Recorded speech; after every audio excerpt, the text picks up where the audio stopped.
The drive to work looks normal, but life has been a whole lot different for Davidson assistant head football coach Steven Jackson since a horrific accident the morning of March 13th of this year. The last thing I kind of remember is taking a left on 73. It was very spotty at the crash site, but I do remember hearing glass popping and the door like they were getting me out. On his way to work out with friends in Concord, Jackson was hit by a utility truck.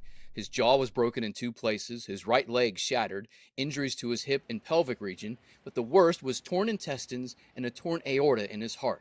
It was a miracle he was still alive by the time he got to the hospital. They had no idea of the extent of my injury because of how alert I was.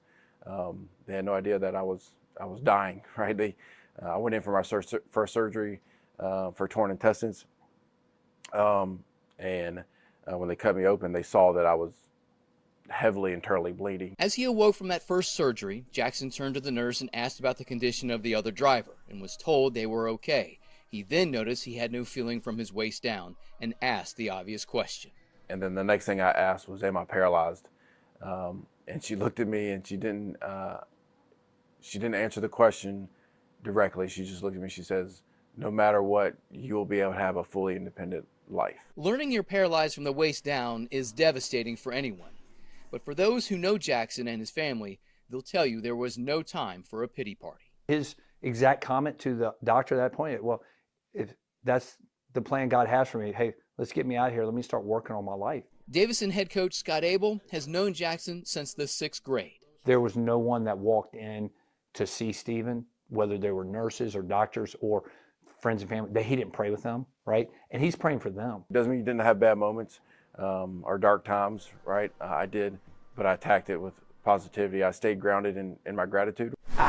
Lisa, Jackson's wife of 12 years, was 4 months pregnant with their 3rd child at the time of the accident. I was more just grateful to still be able to talk to him, for him to recognize who I was. I thought for an accident like that, he certainly should not be here anymore. We pray that one day maybe he might walk in, but at the end of the day, to me, that is not the most important. He still gets to live fully functional, still be the husband that he wanted to be, and still be the father that he needs to be. And our kids love him as if nothing happened. Jackson worked hard to become more self-sufficient. The question was, would he continue to coach at Davidson? Part of our job was to help him see that he was going to be a better coach than he ever was, right? That, that this wouldn't define him.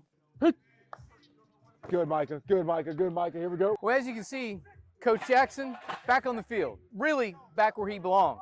That's because he still has much more to teach to these players.